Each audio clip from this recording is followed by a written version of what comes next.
మభ్యపెట్టే మొత్తం యావత్ మేము కులగణన చేయబోతా ఉన్నాము, బీసీలదే కాదు మొత్తం యావత్ మందిది గణన చేయబోతా ఉన్నాము అని ఒక తలాతోకా లేనటువంటి రెజల్యూషన్ ని నిన్న అసెంబ్లీలో పాస్ చేయడాన్ని భారత్ జాగృతి తరఫున మేము తీవ్రంగా మా యొక్క నిరసన వ్యక్తం చేస్తా ఉన్నాం. ఎందుకంటే ఒక ముందడుగు పడింది, కనీసం భయపడి అట్లీస్ట్ ఒక రెజల్యూషన్ పాస్ చేసినారు అనుకుంటే ఈ రెజల్యూషన్ లో టైం అన్నది చెప్పలేదు, సిస్టమ్ అన్నది చెప్పలేదు. చెప్పకుండా ఎట్లా చేస్తారన్నటువంటిది ప్రభుత్వమే మరి బీసీలకు, తెలంగాణ బీసీలకు జవాబు ఇవ్వాల్సినటువంటి పరిస్థితి.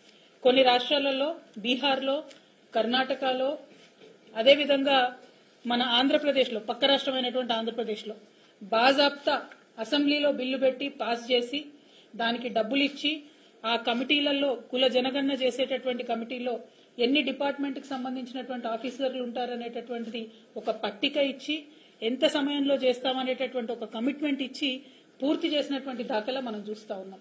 బీహార్లో కుల జనగణన చేసిన తర్వాత 75% వాళ్ళు రిజర్వేషన్లు పెంచుకోవడం జరిగింది.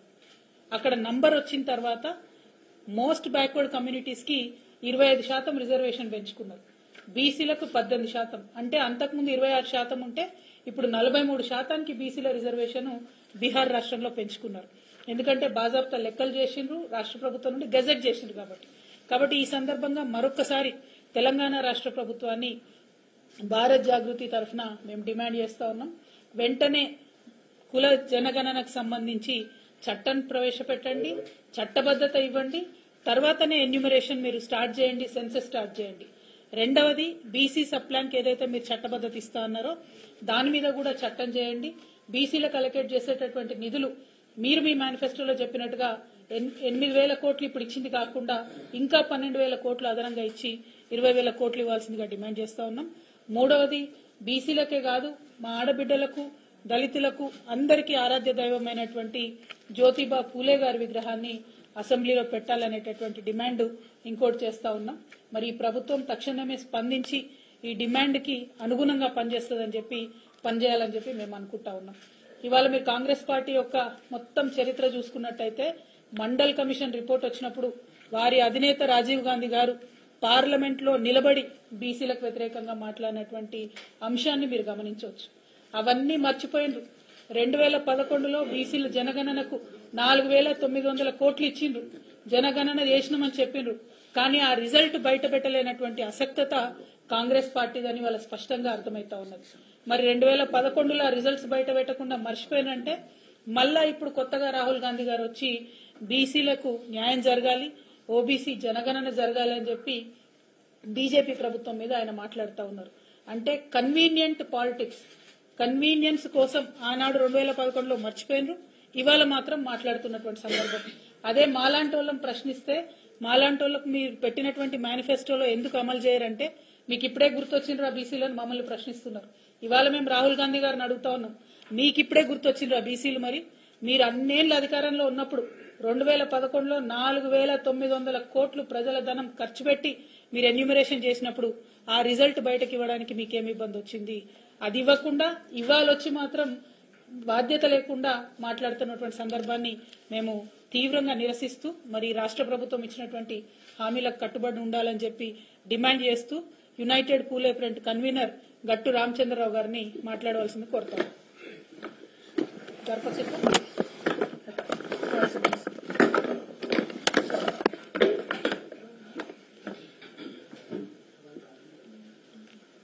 యునైటెడ్ పూలే ఫ్రంట్, జాగృతి కలిసి గత కొంతకాలంగా ఆందోళన చేస్తున్న విషయం మీ అందరికీ తెలుసు. ప్రధానంగా 2-3 అంశాలని మేము ముందు తీసుకొచ్చాం. ఒక రౌండ్ టేబుల్ పెట్టడం జరిగింది కేంద్రంలో, అన్ని జిల్లాల్లో రౌండ్ టేబుల్ జరిగినాయి. అసెంబ్లీ ఉంది కాబట్టి లేకపోతే మొన్న పోయిన 12వ తారీఖు నాడు ఒక ధర్నా కూడా పిలుపునిచ్చాం. దీంట్లో ప్రధానంగా మేము పెట్టిన డిమాండ్స్ ఏంటంటే మహాత్ముడు మొదటిసారి మహాత్మాని పిలిపించుకున్న పూలే గారు అన్ని కులాల వారికి, అన్ని వర్గాల వారికి కూడా దైవం లాంటి వాడు. అతన్ని యొక్క విగ్రహాన్ని అసెంబ్లీ ఆవరణంలో పెట్టాలని మేము డిమాండ్ చేశాం. దానికి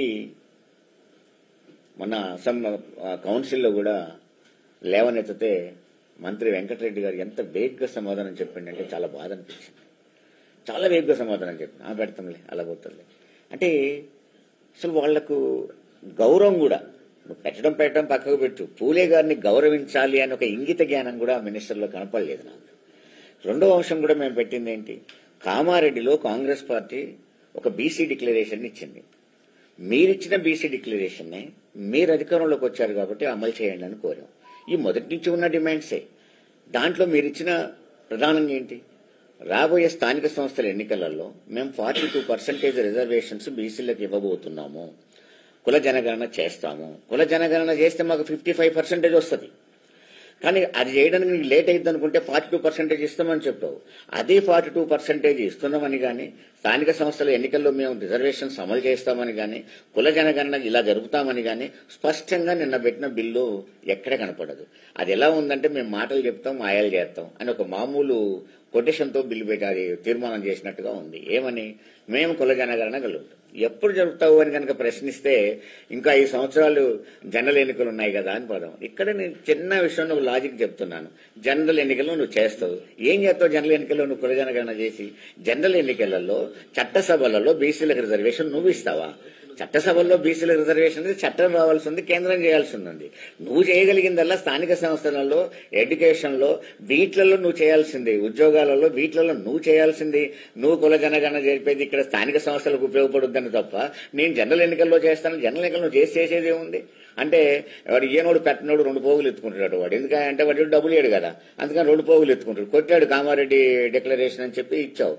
దాన్ని మేము 42% అడుగుతున్నది. ఇప్పుడు దాన్ని ఇప్పుడు నువ్వు స్థానిక సంస్థలకు ముందు కుల జనగణన జరిపి నువ్వు స్థానిక సంస్థల ఎన్నికల్లో రిజర్వేషన్ ఇస్తావా అనేది ఫస్ట్ పాయింట్. ఇవ్వాలనేది మా డిమాండ్. అయితే నువ్వు పెట్టిన తీర్మానం చాలా వేగ్గా ఉన్న తీర్మానం, అప్పటికప్పుడు ఏదో జాడించుకుని పోయినట్టుగా ఉంది. నువ్వు బిల్లు పెడితే దానికి ఒక చట్టబద్ధత వస్తుంది, బిల్లు పెడితే సూచనలు వస్తాయి, బిల్లు పెడితే అదొక చట్టబద్ధత వస్తుంది. మీరు ఇప్పటికే 3 రాష్ట్రాలు జరిగినాయి. మీ కాంగ్రెస్ అధికారంలో ఉన్న కర్ణాటకలో కూడా అది కోర్టులో ఉన్నా కూడా జరిగింది. బీహార్లో స్పష్టత వచ్చింది.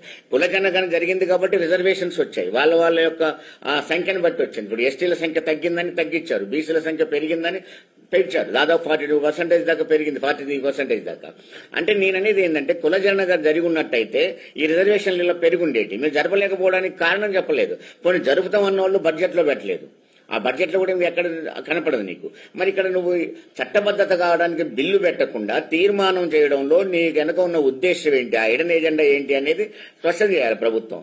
ఎందుకని నువ్వు తీర్మానం చేసావు, ఎందుకు బిల్లు పెట్టలేదు, బిల్లు పెట్టడంలో నష్టం ఏంటి? కొన్ని ప్రతిపక్షాలు ఏమైనా సహకరించలేదా అంటే అన్ని పక్షాలు కూడా చెప్పాయి, ఇంకో 2 రోజులు నువ్వు అసెంబ్లీ పెంచుకో, సమావేశాల టైం పెంచుకో, ఆ బిల్లు పెట్టు, చర్చిద్దాం, మేము ఆ బిల్లుని పాస్ చేసుకుందామని చెప్పి ఏకగ్రీవంగా చెప్పినప్పుడు కూడా ప్రభుత్వం ముందుకు రావాల్సిన ప్రభుత్వం ముందుకు రాకుండా బిల్లు పెట్టకుండా ఒక తీర్మానం చూసి లేచిపోయింది. మేము అడిగేది అంటే స్పష్టంగా బిల్లు పెట్టాలి, దాన్ని చట్టబద్ధత కల్పించాలి, ఆ విధంగానే రిజర్వేషన్లకు మనం పోవాలి. అది 55% ఎబోవ్ మాకు వచ్చే అవకాశాలు ఉన్నాయి. లేదు నువ్వు లేట్ అవుతుందనుకుంటే 42% స్థానిక సంస్థలో పెడుతున్నాను, అదే అసెంబ్లీలో ప్రకటించలేదు కూడా ప్రకటించలేదు. అంటే నీ కామారెడ్డి డిక్లరేషన్ ని పూర్తిగా నువ్వు విస్మరించావు. మొదటి సమావేశాల్లోనే మేము అన్ని చేస్తామని చెప్పి స్పష్టంగా సమావేశాల పేరు కూడా చెప్పారు. బడ్జెట్ లో 20,000 కోట్ల రూపాయలు కేటాయిస్తామన్నారు. అది ఓటాన్ అకౌంట్ కాబట్టి కేవలం 2,660 కోట్ల రూపాయలు కేటాయించి చేదులుపుకున్నారు. 8,000 కోట్ల రూపాయలు సంవత్సరానికి ఇస్తామని చెప్తున్నారు. దాన్ని మీరు 2,000 కోట్ల రూపాయలు 20,000 కోట్ల రూపాయలు అన్నప్పుడు 8,000 కోట్లు ఇస్తే మిగతా 12,000 కోట్ల సంగతి ఏంటి అనే దాన్ని ప్రభుత్వం చెప్పడం లేదు. మీరిచ్చిన హామీలు కూడా మీరు అమలు చేయడం లేదు. మాకు రావాల్సిన హక్కులో కుల జనగణన చేయడానికి మీరు చట్టబద్ధత కల్పించడం లేదు. పూలే విగ్రహం విషయంలో స్పష్టంగా మేము చెప్తే అది చెప్పడానికి కూడా మీరు ముందుకు రాలేదు. కాబట్టి ఖచ్చితంగా పూలే విగ్రహం పెట్టాలి. స్థానిక సంస్థల రిజర్వేషన్ ఇస్తే మాత్రమే ఎన్నికలు జరపాలి. స్థానిక సంస్థల్లో రిజర్వేషన్ చేయకపోతే ఆ చట్టబద్ధత కల్పించేంత వరకు ఎన్నికలు ఆపాలని, ఎన్నికలు రిజర్వేషన్ లేకుండా జరపొద్దని కూడా మేము డిమాండ్ చేస్తా ఉన్నాం. ఆ 20,000 కోట్ల రూపాయలు కేటాయించాలి, ముందు బిల్లు పెట్టాలి. దీనికోసం మేము మా ఆందోళన ఆపే సమస్య లేదు. నువ్వు తీర్మానం చేసినంత మాత్రం ఉబ్బి తద్దిపోవడం లేదు. మేము స్పష్టంగా మా ఆందోళన ఎప్పుడైతే గతంలో పిలుపునిచ్చామో అన్ని కొనసాగుతాయి. అన్ని జిల్లాల్లో కూడా ఈ సమావేశాలు పెడతాం. ఈ విధంగా మేము ఆందోళన తీసుకొస్తాం, బిల్లు పెడతామని స్పష్టంగా మీరు ప్రకటించాల్సిన అవసరం ఉంది. ఆ బిల్లు ఎందుకు తేలేకపోయామో ఆ హిడెన్ ఎజెండా కూడా చెప్పాల్సిన అవసరం ఉందని నేను ప్రభుత్వాన్ని డిమాండ్ చేస్తాను.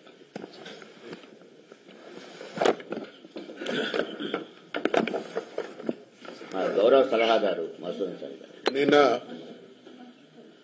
రాష్ట్ర శాసనసభలో బీసీ కులగణన విషయంలో ప్రభుత్వం ప్రవేశపెట్టినటువంటి తీర్మానాన్ని బీఆర్ఎస్ పార్టీ సమర్థించింది. ఈరోజు అంటే ఒక్కసారి భారతదేశంలో బీసీల పట్ల జరిగినటువంటి అన్యాయం గురించి మాట్లాడాల్సి వస్తే ఈ మధ్యకాలంలో పేపర్లలో రిపీటెడ్ గా చదువుతున్నాం. నల్లమలలో పులుల సంఖ్య పెరుగుతున్నదా తగ్గుతున్నదా అంటే ఒక స్పష్టత ఉన్నది. పులులు అంతరిస్తున్నాయా అభివృద్ధి చెందుతున్నదా అనేటువంటి విషయంలో సంఖ్యాపరంగా స్పష్టత ఉంది. బ్రిటిష్ వాళ్ళు పాలించినటువంటి కాలంలో 1931లో ఈ కుల జనగణన జరిగింది.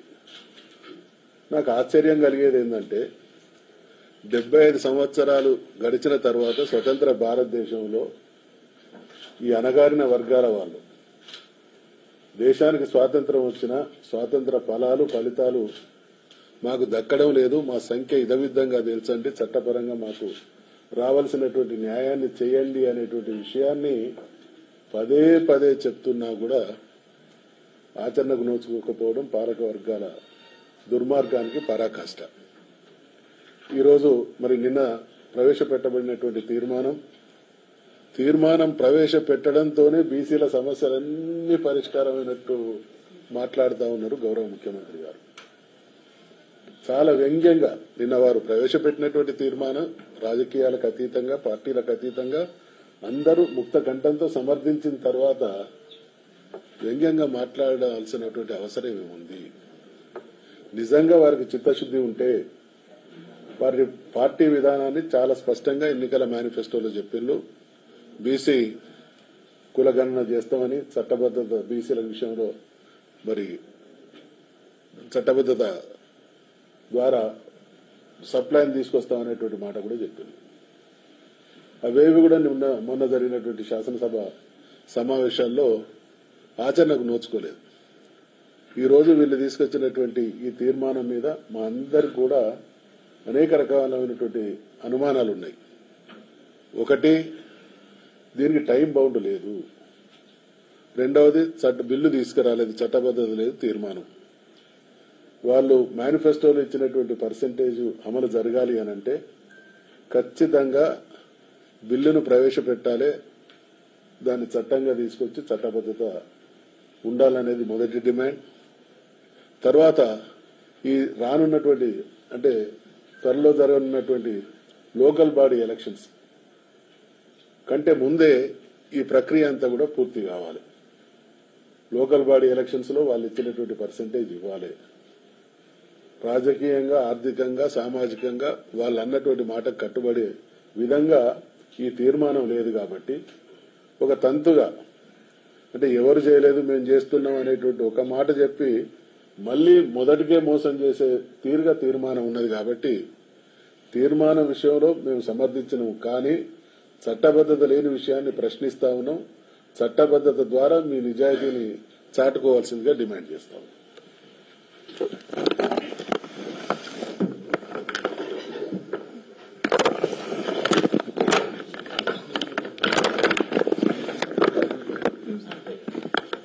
యూపీఎఫ్ యునైటెడ్ పూలే ఫ్రంట్ అడ్వైజర్ పొన్నాల లక్ష్మి గారు మాట్లాడవలసింది కోరుతాం.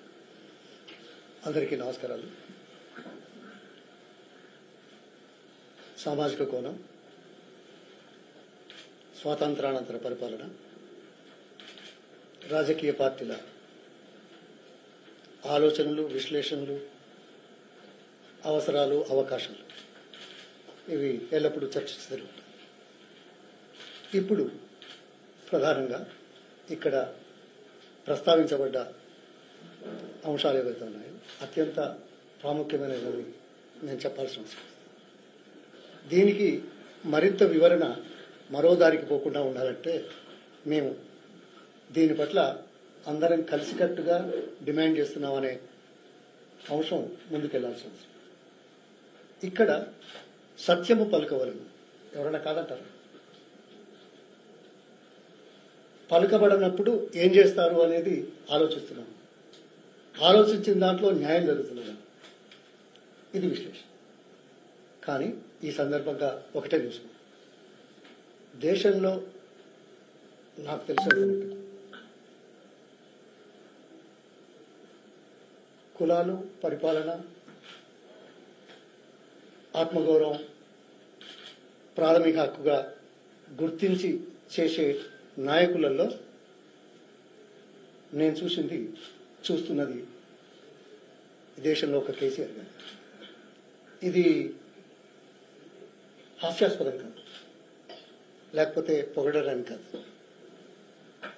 అధికారంలోకి వచ్చిన మొదటి రోజు నుంచి 10 సంవత్సరాల్లో అన్ని వర్గాలకు న్యాయం చేసే దాంట్లో పరిపాలనలో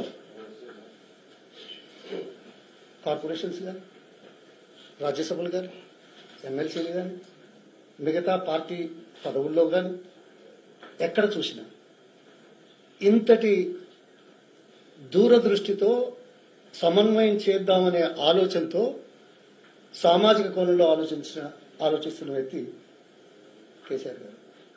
ఈ సందర్భంగా వారి జన్మదినం కూడా మా అందరి తరఫున, ప్రజలందరి తరఫున వారు మరింత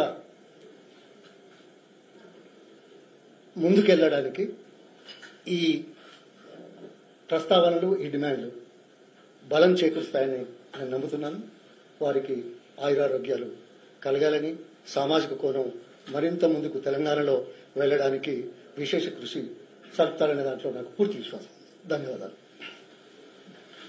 సమగ్ర కుటుంబ సర్వే చేసినటువంటి రిపోర్ట్ ఏది కూడా బయటపడలేదు.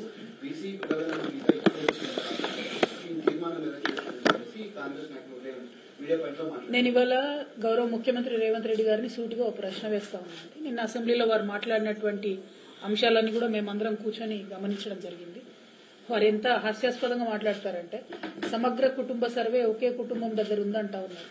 మరి 2011లో మొత్తం యావత్ భారత జాతిలో ఉన్నటువంటి కులాలన్నీ గణించి కేవలం గాంధీ కుటుంబం దగ్గర దాచిపెట్టుకున్నారా? ఎందుకు ఇంతవరకు ఆ వివరాలు ఇవ్వలేదు? కుల గణన అయినాక 3 ఏళ్లు వాళ్ళు అధికారంలో ఉన్నారు, వాళ్ళు ఇవ్వలేదు. ఆ తర్వాత 2015లో అప్పుడు కాంగ్రెస్ పార్టీ అధికారంలో ఉన్నప్పుడు బీసీల కోసం వేసినటువంటి రోహిణి కమిషన్ అడిగితే కూడా వాళ్ళ డీటెయిల్స్ ఇవ్వలేదు ఆ ప్రభుత్వం. సో ఇట్లా ఒక విచిత్ర వైఖరితోని మీ దగ్గరే కుటుంబం దగ్గర పెట్టుకోవడము, ఇట్లాంటి సంకుచితమైనటువంటి వ్యాఖ్యలు ఇప్పటికన్నా గౌరవ ముఖ్యమంత్రి గారు మానుకోవాలి. ప్రతిపక్ష నాయకుడిగా కాకుండా మొత్తం 50 మంది తెలంగాణ వారందరికీ కూడా ముఖ్యమంత్రిగా వారు మాట్లాడితే బాగుంటుంది అనేటటువంటిది ఒక అంశం. రెండవది, మీరు ఇచ్చినటువంటి వాగ్దానాలనే చేయమని మేము అడుగుతా ఉన్నాం, కొత్తది అడుగుతలేదు. కుల జనగణన చేస్తాము, తద్వారా రిజర్వేషన్లు ఇస్తామని మీరు చెప్పిందే, దాని ప్రాసెస్ స్టార్ట్ చేయమని అడుగుతా ఉన్నాం. ఎంబీసీ మినిస్ట్రీ ఇస్తా అన్నది మీరు చెప్పిందే, దాని ప్రాసెస్ స్టార్ట్ చేయమని అడుగుతా ఉన్నాం. 20,000 కోట్ల రూపాయలు ఇస్తాము, బడ్జెట్ లో పెడతాం బీసీలకు అని మీరు చెప్పిందే, దాన్ని అడుగుతా ఉన్నాం. ఇవాళ మాకు కొత్తగా గుర్తొచ్చింది ఏం లేదు. మీరు చేసినటువంటి వాగ్దానాలని ఒక ప్రతిపక్షంగా, అట్లనే ఒక ప్రజా సంఘంగా, తెలంగాణ బిడ్డలుగా మీకు గుర్తు చేయాల్సినటువంటి బాధ్యత మాకున్నది కాబట్టి గుర్తు చేస్తా ఉన్నాం. ఇవాళ బీసీల గురించి అడుగుతాం, రేపు మీరు చేసిన యూత్ డిక్లరేషన్ గురించి అడుగుతాం, ఎల్లుండి ఎస్సీ డిక్లరేషన్ గురించి అడుగుతాం, రైతుల డిక్లరేషన్ గురించి అడుగుతాం, అన్నిటి మీద కూడా ప్రశ్నిస్తాం.